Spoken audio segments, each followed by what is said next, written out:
Good day and welcome to the first weekly wrap of 2023. I hope you had a great break and ready to start the new year.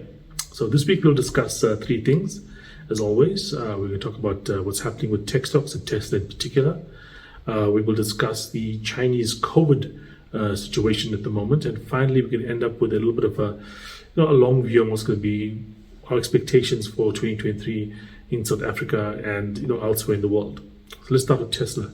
Tesla's come down quite dramatically. It's down about 2/3 plus from its highs over the last year or so, and that stock is becoming really under pressure. That being said, the share price is still elevated if you compare it to other car companies out there.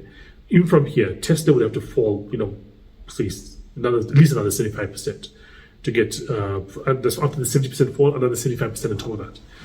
To get to anywhere near where the other car valuations are. So the only way to look at Tesla as a reasonable buy is to look at the other stuff it does, the self-driving technology and things like the Optimus, that robot situation. You are taking a very, very, optimistic view on technology to look at Tesla's valuation, even at the current price. I think it's going to be a reasonable valuation. Whether or not they can do it, who knows? If Tesla can get the self-driving vehicle stuff done, Elon Musk is right. That is in itself, making it maybe the most valuable car company in the world.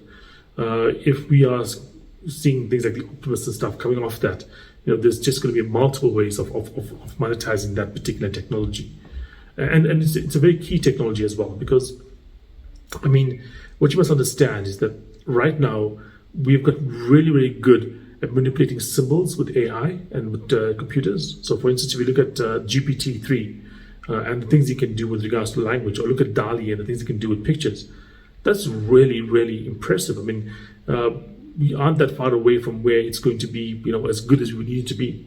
DALI can draw pictures that are, awesome. It's been used right now for DALI as well as the other stuff out there.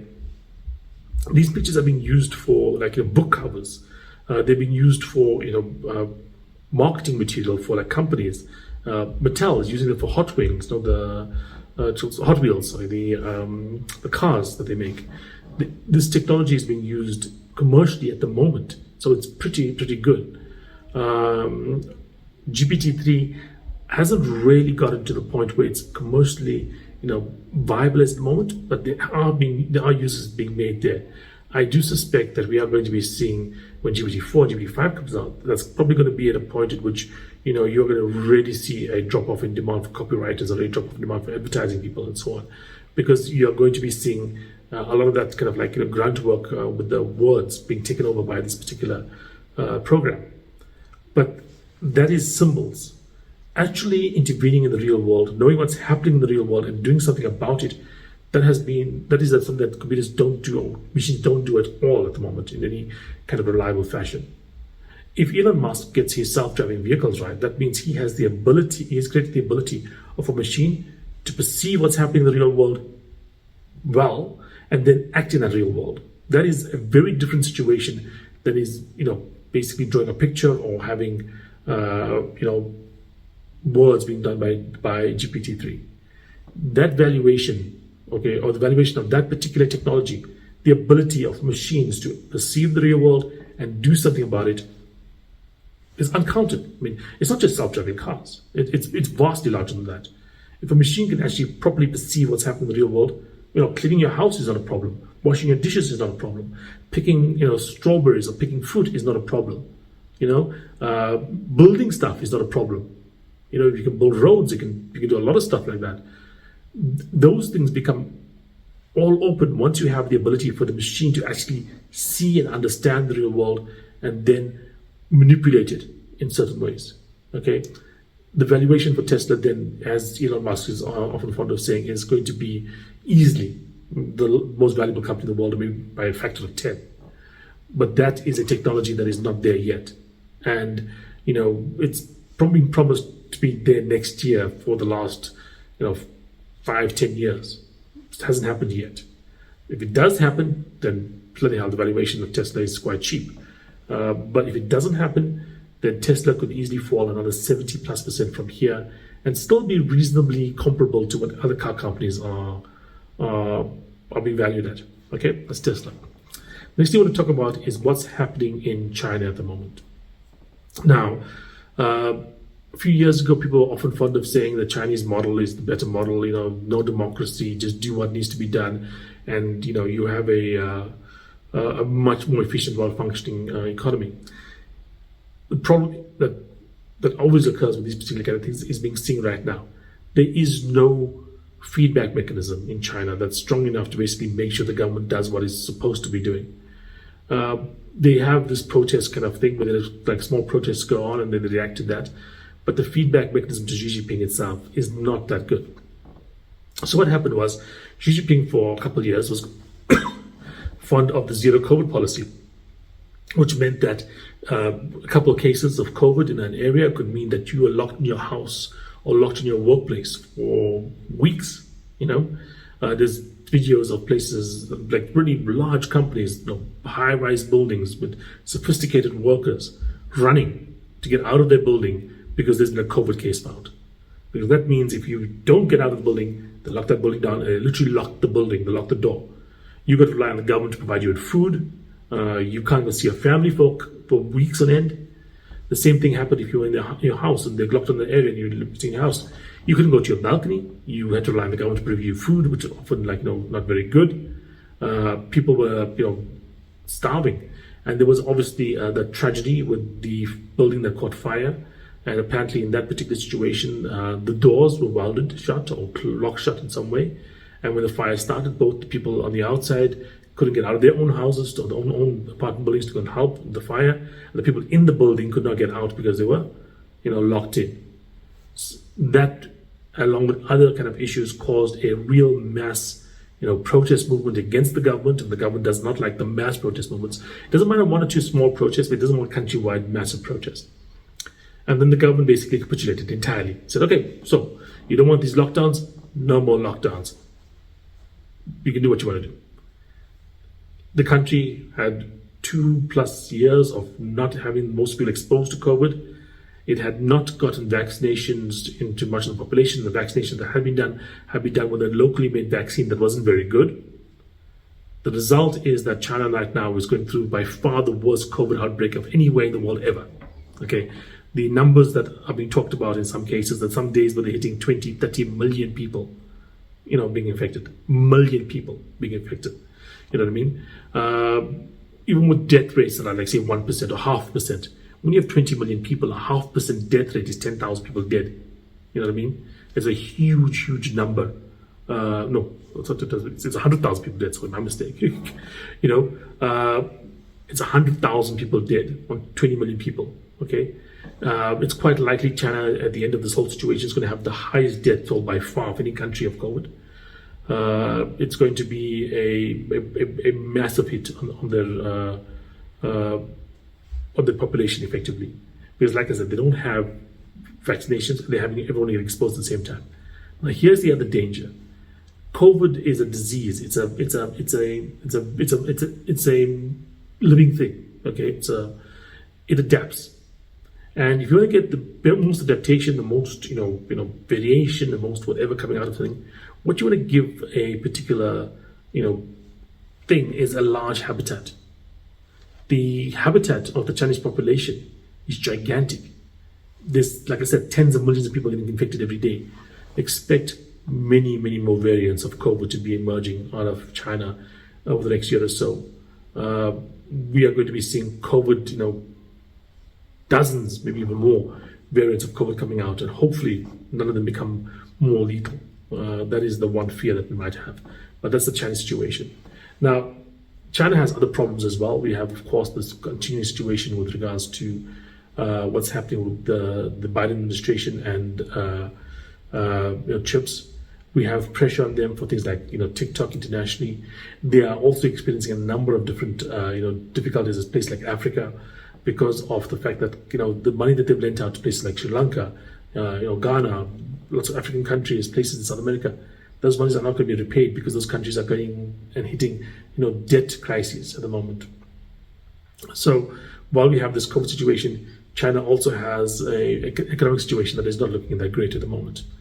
But that being said, because they have been coming off such a low base, where the country has effectively been locked down for much of the last couple of years, even with all these troubles, I still expect this to be a reasonably positive year for demand out of China, a reasonably positive year over the next 2 years at least for China's recovery. And that's a recovery in the following terms: recovery in demand for raw materials, recovery in demand for imports and that kind of stuff.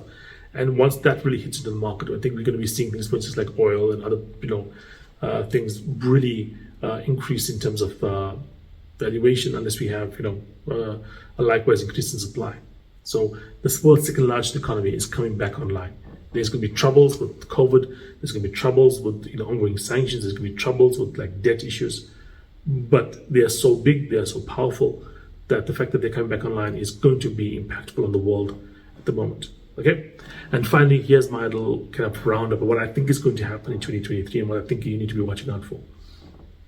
Of course, number one is interest rates. The US Fed has come out and made it pretty clear that they're looking at about 5.4%, 5.5% as the high at the moment for what they're going to be going to in terms of interest rates. Though inflation has come down quite nicely in the US, they want to be aggressive. They want to kill it before they stop basically raising rates. They don't want to basically call off the job too early.